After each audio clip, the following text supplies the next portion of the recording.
Good evening. So guys, ये vision की 2 दिसंबर की डेली करंट अफेयर्स की मैगजीन है। तो चलिए हम आज की फर्स्ट न्यूज़ के साथ स्टार्ट करते हैं। अभी क्या जो inland waterway authority of India है उसने क्या किया है, कुछ जो टेंडर टर्म्स हैं उनकी जो रेगुलेशंस हैं उनको ईजी किया ताकि हम क्या कर सकें, जो 3 रिवर टर्मिनल्स हैं उनको प्राइवेटाइजेशन कर सकें। ठीक है, तो गाइज ये जो न्यूज़ है हमारी GS3 सेक्शन में ही कवर होगी। देखो गाइज, ये इकोनॉमी में भी कवर हो सकती है, इवन कि ज्योग्राफी सेक्शन में आप कितना पढ़ते हो नेशनल वाटरवेज के बारे में, तो इन सब के बाद इसके अंडर कवर हो सकती है। ठीक है, जो inland waterway authority of India है उसने अभी क्या किया है, देखो गाइज आप सबको पता होना चाहिए जो हमारे 6 नेशनल वाटरवेज हैं जो मेन हैं।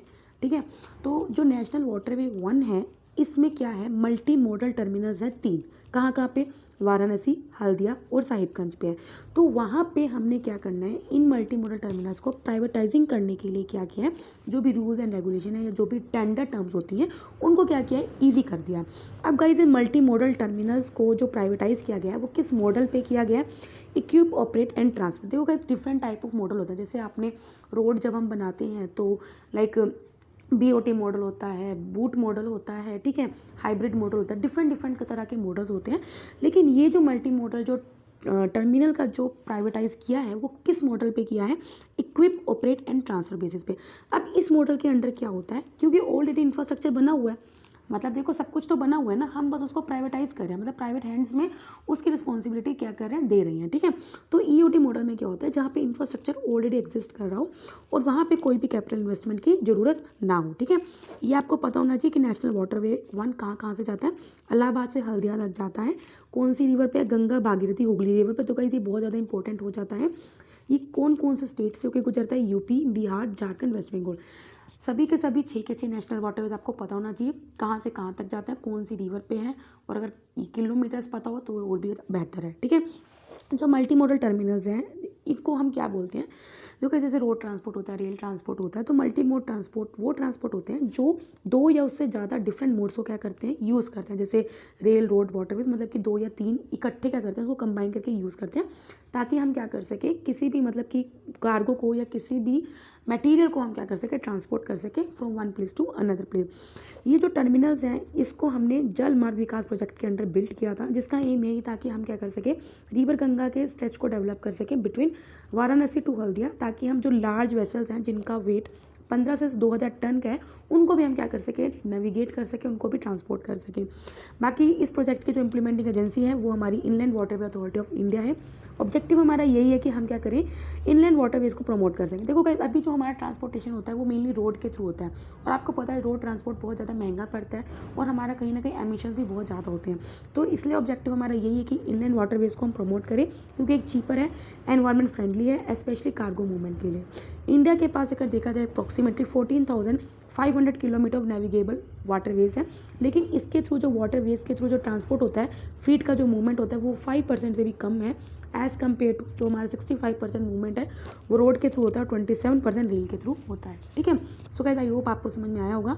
नेक्स्ट न्यूज़ पे पढ़ते हैं। इंडिया की जो रिन्यूएबल एनर्जी जो ड्रीम है, मतलब कि जो आपको पता है जो हमारा रिन्यूएबल एनर्जी का ड्रीम है कि 2022 तक हमें 2020 गीगावाट हमें रिन्यूएबल एनर्जी प्रोड्यूस करनी है और 2030 तक 450 गीगावाट एनर्जी प्रोड्यूस करना है, वो कहीं ना कहीं उसको पूरा करना मतलब कि नामुमकिन लग रहा है। It is facing the tough reality. तो गाइज ये जो न्यूज़ है हमारी GS3 एनवायरमेंट सेक्शन में कवर होगी। ठीक है, तो ऑलरेडी आपको बता चुकी हूँ कि इंडिया का एम क्या था कि 2022 तक 220 गीगावाट ऑफ रिन्यूएबल एनर्जी को प्रोड्यूस करना और 2030 तक 450 गीगावाट ऑफ एनर्जी को प्रोड्यूस करना। लेकिन अगर हम करंटली देखें कि अभी हमारी जो इंस्टॉल्ड रिन्यूएबल एनर्जी कैपेसिटी है वो ओनली 19 गीगावाट है। इसके अंदर भी जो 36 गीगावाट है वो सोलर एनर्जी है एंड 38 कौन सी है, विंड एनर्जी है। अब ऐसे क्या चैलेंजेस हैं जो हमारी रिन्यूएबल एनर्जी को ग्रोथ को कहीं ना कहीं रिस्ट्रिक्ट कर रहे हैं, या जो इंडिया क्या चैलेंजेस है जो फेस कर रहे हैं। तो गाइस अभी आपको पता है कि जो रिन्यूएबल एनर्जी है उसको भी क्या करते हैं, पावर को परचेज किया जाता है।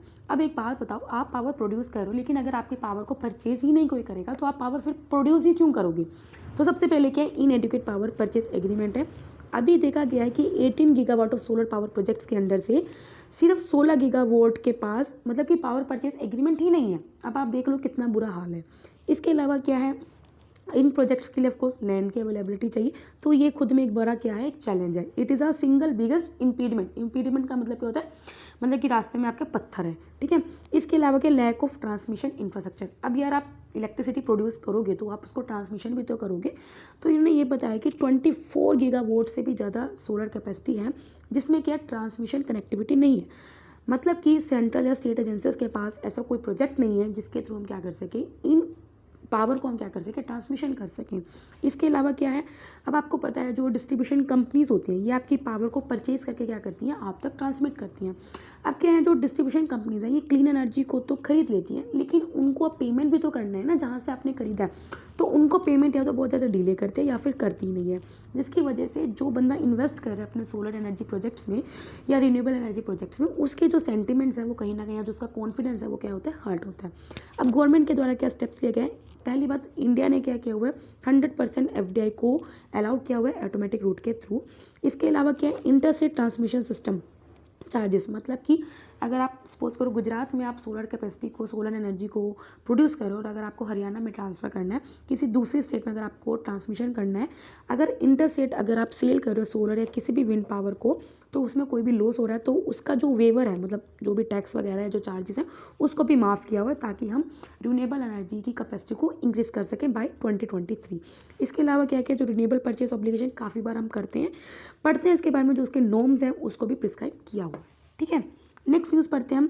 इंडिया प्लान कर रहा है कि ब्रह्मपुत्र पे एक डैम बनाएगा, ताकि अभी क्या है, चाइना एक डैम बना रहा है ब्रह्मपुत्र के लोअर रीच पे, तो उसको काउंटर करने के लिए इंडिया पे भी डैम बना रहा है। देखो अभी आपको पता है जो ब्रह्मपुत्र रिवर का जो ओरिजिन है वो चाइना से होकर आता है। देखो जो ब्रह्मपुत्र रिवर है, जैसे आप अगर सपोज करो, मतलब मुझे जैसे नहीं पता, ठीक है, अगर इसकी अपर जो अभी तक जो चाइना ने ब्रह्मपुत्र रिवर पे अगर कोई डैम बनाया तो उसके अपर या मिडल रीच पे बनाया है, लेकिन पहली बार क्या कर रहा है, जो चाइना है वो ब्रह्मपुत्र के लोअर रीच पे क्या कर रहा है, डैम बना रहा है। ठीक है, तो इसलिए क्या कर रहा है, चाइना ने जब से बोला है कि वो सुपर डैम बनाएगा कहाँ पे, ब्रह्मपुत्र रिवर की लोअर रीच पे, तब से गवर्नमेंट प्लान कर रही है कि वो 10 गीगावाट का हाइड्रो पावर प्रोजेक्ट बनाएगी अरुणाचल प्रदेश में। ठीक है, अभी क्या आपको पता है चाइना के साथ हमारे बॉर्डर इश्यूज चल रहे हैं, तो इसकी वजह से ब्रह्मपुत्र पे अगर हम डैम बना के कहीं ना कहीं अपना पोटेंशियल को इंक्रीज़ कर सकते हैं और चाइना की हेजमनी को काउंटर कर सकते हैं।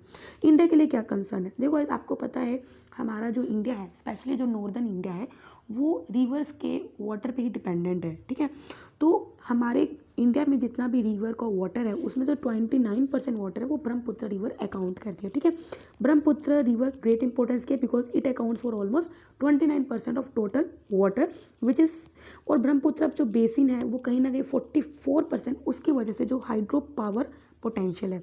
इसके अलावा क्या है, अगर चाइना ब्रह्मपुत्र रिवर के लोअर रीच में अगर डैम बनाता है वो कहीं ना कहीं क्वालिटी, इकोलॉजिकल बैलेंस और फ्लड मैनेजमेंट को कहीं ना कहीं इफेक्ट करेगा।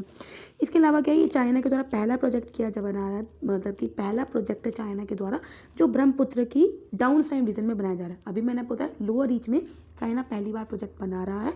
ठीक है, मतलब कि जो अरुणाचल से बॉर्डर होता है। इसके अलावा चाइना ने ब्रह्मपुत्र पे काफ़ी डैम्स बनाए हैं, जैसे जैगमू हो गया, जिक्सू हो गया, लेकिन वो अपर और मिडल रीच में। ठीक है, तो पहला डैम है जो लोअर रीच में बना रहा है। अब इंडिया के द्वारा क्या स्टेप लिए गए हैं, देखो इंडिया ने क्या किया है, काउंटर कोलिशन बनाया कंट्रीज का, जैसे ये जो क्वाड हो गया, क्वाड कंट्री है क्या, वो काउंटर कोलिशन ही तो है।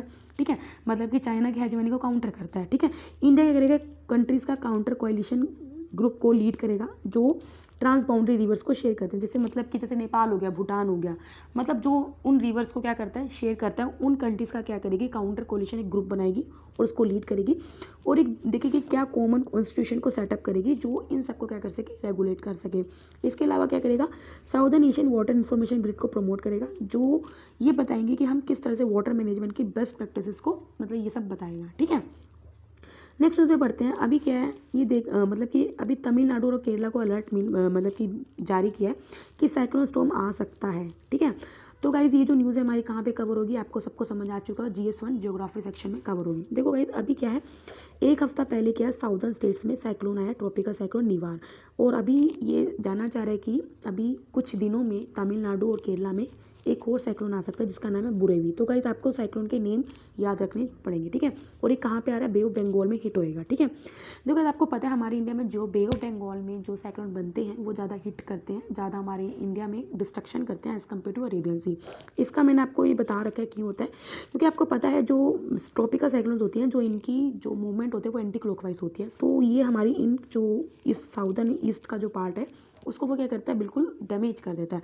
उसी तरह जब अरेबियन सी में जो साइक्लोन्स बनते हैं वो अगर ऐसे बनते भी हैं तो वो हमारे इंडिया के इस साइड को इतना इफेक्ट नहीं करते, वो क्या करते हैं इधर हमारी मतलब कि और कंट्रीज़ को इफेक्ट करेंगे, लेकिन हमारी इंडिया को उतना इफेक्ट नहीं करता जितना वो साइक्लोन जो बे ऑफ बंगाल में हिट होता है। ठीक है, ट्रॉपिकल साइक्लोन्स क्या होते हैं आप सबको पता होगा, ये इंटेंस सर्कुलम स्टॉर्म्स होते हैं जो मेनली वार्म ट्रॉपिकल ओशंस में ओरिजिनेट होते हैं। मतलब देखो सबसे पहली कंडीशन ही क्या होती है ट्रॉपिकल साइक्लोन्स को ओरिजिनेट होने के लिए, सबसे पहले उसको वार्म सरफेस चाहिए। ठीक है, लो एटमॉस्फेरिक प्रेशर चाहिए, हाई विंड चाहिए, हैवी रेन चाहिए।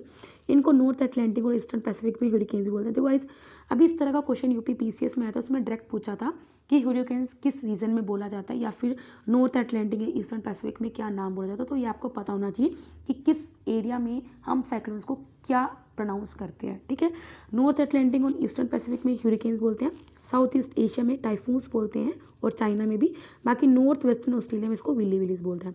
अब देखो ट्रॉपिकल साइक्लोन अगर बनता है तो क्या ज़रूरत है, ये आप सबको पता होगा अगर आपने बेसिक ज्योग्राफी पढ़ी है। सबसे पहले तो सी सरफेस टेम्परेचर होगा वो ज़्यादा होना चाहिए, कोरोलिस फोर्स होना चाहिए। देखो इक्वेटर, जो भी कंट्रीज इक्वेटर पे लाई करते हैं वहाँ पे साइक्लोन कभी नहीं आ सकता, क्योंकि वहाँ पे कोरोलिस फोर्स एग्जिस्ट ही नहीं करता। जहाँ पे कोरोलिस फोर्स एग्जिस्ट ही नहीं करेगा तो वहाँ पे साइक्लोन आ ही नहीं सकता। ठीक है, वर्टिकल विंड स्पीड में भी कुछ वेरिएशन होना चाहिए, already low pressure area exist होना चाहिए, इसके अलावा कुछ अपर डाइवर्जेंस होना चाहिए above the sea level system. अब बे ऑफ बंगाल ज़्यादा साइक्लोन प्रोन एयर है as compared to Arabian sea, already बता चुकी हूँ। पहली बात क्या, जो बे ऑफ बंगाल है वो हाइयर रेनफॉल रिसीव करता है, जिसकी वजह से वहाँ ज़्यादा ह्यूमिडिटी रहती है और साइक्लोन फॉर्मेशन के लिए फेवरेबल कंडीशन होती है। इसके अलावा क्या होता है, जो टाइफून्स पैसिफिक ओशन में ओरिजिनेट होती है उनका भी कहीं ना कहीं बे ऑफ बंगाल में इन्फ्लुएंस रहता है एज़ कम्पेयर टू जो वो इन्फ्लुएंस अरेबियन सी में नहीं रहता। इसके अलावा क्या है, आपको पता है जो गंगा और ब्रह्मपुत्र रिवर है वो बे ऑफ बंगाल में आके ड्रेन होती हैं, तो बार बार जो फ्रेश वाटर का इन्फ्लो होता रहता है, तो इसकी वजह से क्या, जो वार्म वाटर है ना वो मतलब कि इतना मतलब मिक्स नहीं हो पाता। ठीक है, कूलर वाटर के साथ, जिस वजह से क्या साइक्लोनिक डिप्रेशन के लिए फेवरेबल कंडीशन बनी रहती है। इसके अलावा क्या वहाँ पे स्लगिश विंड चलती रहती है, जिसकी वजह से जो टेम्परेचर है वो रिलेटिवली हाई रहता है, near about 28 degree Celsius all over the year. ठीक है, गवर्नमेंट के क्या इनिशिएटिव लिए गए हैं ताकि वो साइक्लोन को मैनेज कर सके, ये आपको पता होना चाहिए। National cyclone risk mitigation project जो कि वर्ल्ड बैंक के साथ चल रहा है, ताकि हम क्या कर सकें, किस तरह से साइक्लोन फोरकास्टिंग, ट्रैकिंग और वार्निंग सिस्टम उनको हम अपग्रेड कर सकें। Integrated coastal zone management project है, इसके अंदर यही है कि हम अपना जो इंडिया में जो कोस्टल मैनेजमेंट है उसको और कॉम्प्रिहेंसिव वे में हम क्या कर सकें, इंप्रूव कर सकें, और कैपेसिटी भी क्या कर सकें, इंप्रूव कर सकें। आईएमडी ने already colour coding of cyclones को इशू किया गया ताकि हम बेटर प्रिपेयर हैं। ठीक है, आप सबको पता है जब डिप्रेशन होता है तो कोई और कोड हम इशू करते हैं, मतलब मैंने आपको बताया था 72 आवर्स पहले, फिर 48 आवर्स पहले, 24 आवर्स पहले, 12 आवर्स पहले, क्या क्या डिफरेंट अलर्ट जारी करता है आईएमडी, डिफरेंट कोड्स होते हैं। ठीक है, तो आई थिंक मैंने इसको पूरा अच्छे से डिस्कस किया था। ठीक है, तो आप एक बार देख लेना। ठीक है, नेक्स्ट है maritime theatre command to be set up soon.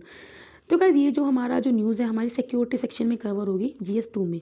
तो क्या अभी क्या थिएटर कमांड, देखो थिएटर कमांड मतलब ये है कि कौन कमांड करेगा। ठीक है, अभी इंडिया में ये है कि 2021 तक हम क्या करेंगे, 5 थिएटर लेवल कमांड को सेटअप करेंगे।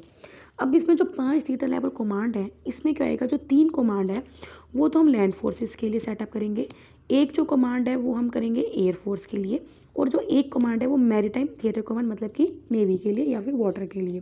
ठीक है, थिएटराइजेशन का एम ये है कि हम क्या कर सकें, जो लैंड के जो रिसोर्सेज हैं, लैंड फोर्स के मतलब कि जो आर्मी के जो रिसोर्सेज हैं, नेवल यूनिट्स के जो रिसोर्सेज हैं, या फिर जो एयरफोर्स के जो एसेट्स हैं, उन्हें हम क्या कर सकें, सिंगल जो थिएटर है वो उसे कमांड करेगा, ताकि हम उन रिसोर्सेज को एफिशिएंट वे में यूज़ कर सकें, एफिशिएंट वे में वो अवेलेबल करा सकें, ताकि अगर हाईटेक वॉरफेयर की ज़रूरत पड़े तो हम उन सब रिसोर्सेज को यूज़ कर सकें। करंट जो स्ट्रक्चर है उसमें 17 डिफरेंट कमांड्स हैं, मतलब अभी हम क्या करना चाह रहे हैं, 5 कमांड करेंगे। ठीक है, अभी करंटली कितने 17 कमांड्स हैं, जिसमें क्या है 7 तो आर्मी के हैं, 7 एयरफोर्स के हैं और 3 किसके हैं, नेवी के हैं। इसके अलावा जो अंडमान एंड निकोबार कमांड और जो स्ट्रेटेजिक फोर्सेस कमांड है वो 2 यूनिफाइड ट्राई सर्विसेज कमांड है। अभी जो मैरीटाइम जो कमांड आया है, थिएटर कमांड है, इसके बारे में क्या है, ये क्या करेगा, जो नेवी, आर्मी, एयरफोर्स और कोस्ट गार्ड है इनके जो एसेट्स हैं उनको इंटीग्रेट करेगा, ताकि जो ज्वाइंट फोर्स डॉक्ट्राइन है जो 2017 में आई थी, जो ये बताती है कि ताकि हम आर्म्ड फोर्सेस को हाई इंटरऑपरेबिलिटी और कंपैटिबिलिटी प्रोवाइड कर सकें, तो जो भी उसके गोल्स हैं वो अचीव कर सकें। इसके अलावा यही है कि हम क्या कर सकें, नेवल, एयर और जो ग्राउंड फोर्सेस मतलब कि हमारी आर्मी, एयर फोर्स और नेवी की जो एक्टिविटीज़ हैं उनको हम कोऑर्डिनेट कर सकें, ताकि हम ज़्यादा से ज़्यादा एडवांटेज गेन कर सकें और हम अपनी फोर्स को ज़्यादा अच्छे में यूज़ कर सकें to match the varied geographical domain. इसके अलावा हम क्या करेंगे, जो ईस्टर्न और वेस्टर्न नेवल कमांड है इनको हम इसमें दोनों होंगी, जिसके अंडर क्या जो अंडमान एंड निकोबार की जो कमांड है उसको हम ईस्टर्न नेवल कमांड में क्या करेंगे, कंबाइन कर देंगे। ठीक है, सो गाइस आई होप आपको ये समझ में आया होगा। अब हम चलते हैं अपनी छोटी छोटी न्यूज़ पे। जम्मू एंड कश्मीर का रोशनी एक्ट, देखो गाइस अभी हमने कुछ दिन पहले ही पढ़ा था, जम्मू एंड कश्मीर का एक स्टेट लैंड एक्ट आया है जिसको रोशनी एक्ट भी बोलते हैं। तो अभी क्या किया है, इस एक्ट के इम्प्लीमेंटेशन में कुछ इरेगुलरिटीज़ के चार्जेस लगाए हैं कि ये एक्ट उतना अच्छा नहीं है, एलिगेशंस आए हैं जिसकी वजह से अभी इस एक्ट को हमने क्या कहता है, नल एंड वॉइड डिक्लेयर कर दिया है। ठीक है, इस एक्ट के अंडर क्या है, जो भी स्टेट का लैंड है, स्टेट का लैंड मतलब कि जो भी गवर्नमेंट का लैंड है वो हम किस तरह से ट्रांसफ़र करेंगे किसी और के नाम पे, मतलब कि it tells the transfer of ownership rights of state land to its occupant, वो हम किस तरह से ट्रांसफ़र करेंगे, किस प्राइस पे हम ट्रांसफ़र करेंगे, वो सब गवर्नमेंट करेगी डिटरमाइन, उसके क्या कॉस्ट होगा वो सब कौन करेगी, गवर्नमेंट डिटरमाइन करेगी। और जो भी रेवेन्यू जनरेट होगा, अब उस लैंड को हम किस में यूज़ करेंगे, हाइड्रो इलेक्ट्रिक पावर प्रोजेक्ट्स में। ठीक है, तो जो भी हमें स्टेट ने जो अपना लैंड बेचा है, जितने भी पैसों में बेचा है, उस रेवेन्यू को वो किस में यूज़ करेगी कि ज़्यादा से ज़्यादा हाइड्रो इलेक्ट्रिक पावर प्रोजेक्ट्स को वो कमीशन कर सके। इसलिए इस जो एक्ट का नाम था रोशनी एक्ट पाया था। ठीक है, के कर्व क्या होता है, इकोनॉमिक्स अगर आपने पढ़ी होगी तो आपको पता होगा के कर्व क्या होता है। तो के कर्व मेनली ये बताती है कि अभी जो डिफरेंट फाइनेंशियल एंटिटीज़ हैं, मतलब बैंक्स हो गया, एनबीएफसीज हो गए, ठीक है, या फिर जो आरआरबीज होगी, पेमेंट बैंक्स हो गए, उनके बीच में क्या इनइक्वालिटीज एग्जिस्ट कर रही है, मतलब कि कौन सा बैंक कितना अच्छा फाइनेंशियली साउंड है या फ्यूचर में वो कितना प्रॉफिटेबल होने वाला है, ये उनके बीच में जो इनइक्वालिटीज है वो बताती है। ठीक है, लाइक अगर एक एसबीआई ले लिया हमने, ठीक है, एक हमने कोई भी ऐसा कोऑपरेटिव बैंक ले लिया, ठीक है, तो इसमें पता चलता है कि हाँ यार ये तो बहुत ज़्यादा फ्यूचर में ग्रोथ करने वाला है, ये नहीं देने वाला, तो इनइक्वालिटी क्या बढ़ जाएगी। ठीक है, तो के कर्व ये बताती है कि इनइक्वालिटी कितनी इंक्रीज हो रही है। ठीक है, जितना ज़्यादा वाइडन होगा के गैप में उतना ज़्यादा इनइक्वालिटी इंक्रीज हो रही है, और अगर गैप कम हो रहा है, नैरोइंग हो रही है, इसका मतलब इनइक्वालिटी डिक्रीज हो रही है। ठीक है, ग्रीन चारकोल क्या है, रिसेंटली क्या है, जो ग्रीन चारकोल हैकाथन है उसको लॉन्च किया गया, किसके द्वारा, मिनिस्ट्री ऑफ पावर के द्वारा। देखो ये बहुत इंपॉर्टेंट हो जाता है किस मिनिस्ट्री ने क्या क्या लॉन्च किया है। बच्चा इसमें ministry of new and renewable energy में भी कंफ्यूज हो सकता है। ठीक है, तो आपको याद रखना है जो ग्रीन चार्ल हैकाथन है किसके द्वारा लॉन्च किया गया है, मिनिस्ट्री ऑफ पावर के द्वारा। तो इसका ऑब्जेक्टिव यही है कि हमें क्या करना है, एयर को क्लीन करना है। अब वो कैसे एयर को क्लीन कर सकते हैं, जो फार्म फायर, स्टबल बर्निंग की जो प्रॉब्लम है उसको एलिमिनेट करके, और जो भी एग्रीकल्चर रेजिड्यू है उसको हम रिन्यूएबल एनर्जी में किस तरह से कन्वर्ट कर सकते हैं, इन को हमें यूज़ करके हम क्या करना है, एयर को क्लीन करना है। ग्रीन चारकोल एक तरह का बायोफ्यूल है। बायोफ्यूल का मतलब हम क्या करते हैं, मतलब कोई भी रॉ मटेरियल जो बायो बेस्ड हो, एग्रीकल्चर हो गया, ठीक है, जो भी बायो बेस्ड हो, ऑर्गेनिक जो मटेरियल हो, ऑर्गेनिक जो रेजिड्यू हो, उसको हम यूज़ करके क्या करते हैं, उसको हम फ्यूल में कन्वर्ट करते हैं, जिसको हम लोकली भी बना सकते हैं और ये बहुत इनएक्सपेंसिव होता है। अब इसको बनाने के लिए क्या है, एग्रीकल्चर वेस्ट मटेरियल्स को किसी भी सीज़न, हर सीज़न का एग्रीकल्चर वेस्ट मटेरियल अलग अलग हुआ, उसको हम क्या करेंगे, कार्बोनाइज करेंगे। कार्बोनाइज का मतलब क्या होता है, हम ऑर्गेनिक सब्सटेंस को कार्बन कंटेनिंग रेजिड्यू में क्या करेंगे, कन्वर्ट करेंगे किसी भी रिएक्टर में, किसी भी किल्न में। पहली बात, इसका बेनिफिट क्या है, क्लीनली ये बर्न होता है, ज़्यादा स्मोक नहीं प्रोड्यूस करता है। नो डाउट स्मोक प्रोड्यूस करेगा लेकिन ज़्यादा नहीं करता, जिसकी वजह से जो रेस्पिरेटरी इन्फेक्शन है वो उतना नहीं होता या फिर कम होता है। ठीक है, इंडिया का पहला 100 octane petrol that is the XP100। ठीक है, आपको पता है जो पेट्रोल होता है, जैसे आपने देखो कि रिलायंस का अलग पेट्रोल है, एसआर का पेट्रोल होता है, ठीक है, अलग अलग पेट्रोल होते हैं। ठीक है, देखिए पेट्रोल की एक प्रॉपर्टी होती है, ऑक्टेन नंबर होता है, ठीक है, जो ये बताती है कि वो कितना अच्छा है, मतलब किसी भी पेट्रोल का अगर ऑक्टेन नंबर ज़्यादा है तो इसका मतलब वो फ्यूल उतना स्टेबल है और उतना अच्छा है। ठीक है, इसका मतलब है कि वो बहुत जल्दी इग्नाइट हो जाता है, प्री मैच्योरली वो इग्नाइट हो जाता है। ठीक है, तो ऑक्टेन नंबर का मतलब यही होता है। अभी क्या इंडियन ऑयल ने क्या किया है, world class premium grade petrol बनाया है कंट्री में, जिसको ब्रांड दिया गया नाम XP100। प्रीमियम ग्रेड पेट्रोल है जो भी 10 सिटीज़ में क्या किया है, लॉन्च किया है।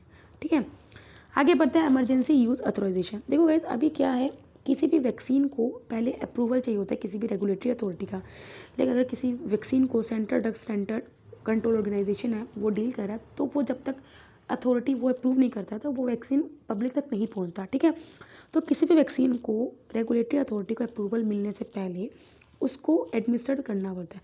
लेकिन अगर कोई इमरजेंसी सिचुएशन आ गई जैसे कोविड-19 में, तो रेगुलेटरी अथॉरिटीज़ एक मैकेनिज्म डेवलप करती हैं जिसमें क्या है, वो इंटरिम अप्रूवल दे देते हैं। इंटरिम अप्रूवल टेम्परेरी टाइम के लिए अप्रूवल दे देते हैं उन वैक्सीन्स को, उन मेडिसिन को। मेरी बात आपको समझ में आ गई। सिंपल बात ये है कि आपने कोई वैक्सीन बनाया है लेकिन अभी क्या है, उसको रेगुलेटरी अथॉरिटी ने अप्रूवल नहीं दिया। लेकिन अगर कोई इमरजेंसी सिचुएशन आ गई, जैसे कोरोना आ गया, तो उसमें क्या हम इंटरिम मतलब टेम्प्रेरी टाइम पे क्या है उसको अप्रूवल कर सकते हैं। अभी क्या है, जब तक जो फाइनल ट्रायल नहीं हो जाते, till the completion of final term trial, हम क्या करते हैं उस मेडिसिन और वैक्सीन को पब्लिक में यूज़ करने के लिए अलाउ कर देते हैं। ठीक है, इंडिया का जो ड्रग रेगुलेशन है उसके पास ऐसा कोई प्रोविज़न नहीं है इमरजेंसी यूज़ ऑथराइजेशन का, और अगर ऐसी कोई प्रोसेस भी नहीं है ना ही जिसमें क्लियरली ऐसा डिफाइन किया हुआ हो। ठीक है, इंडिया में जो रेगुलेटरी अथॉरिटी है वो कौन है, central drug standard control organisation, जो आपको पता होना चाहिए। नेक्स्ट है हॉर्नबिल फेस्टिवल, हमेशा हम पढ़ते हैं। ये कोई लार्जेस्ट सेलिब्रेशन है कहाँ पे, नागालैंड की इंडिजिनस वॉरियर ट्राइब्स की। ये हर साल ऑर्गेनाइज किया जाता है फर्स्ट वीक ऑफ दिसंबर में। एम क्या है, ताकि नागालैंड के जो रिच कल्चर है उसको हम रिवाइव कर सके, प्रोटेक्ट कर सके, और वहाँ का जो ट्रेडिशन है उसको हम डिस्प्ले कर सकें।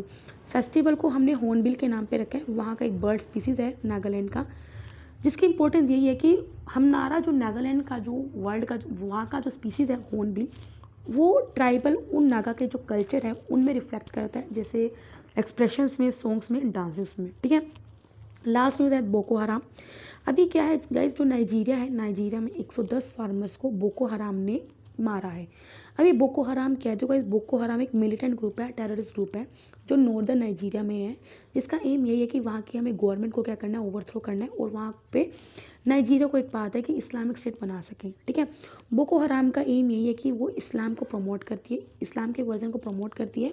ठीक है, ताकि और वो मुस्लिम्स को ये बोलते हैं कि वो पॉलिटिकल और सोशल एक्टिविटी में पार्टिसिपेट करें which is associated with the western society. ठीक है, सो गाइस आई होप आप सबको समझ में आएगा। अगर आपको पसंद आए लाइक करना, कोई भी डाउट हो कमेंट करना। तब तक ले बाय बाय, टाटा।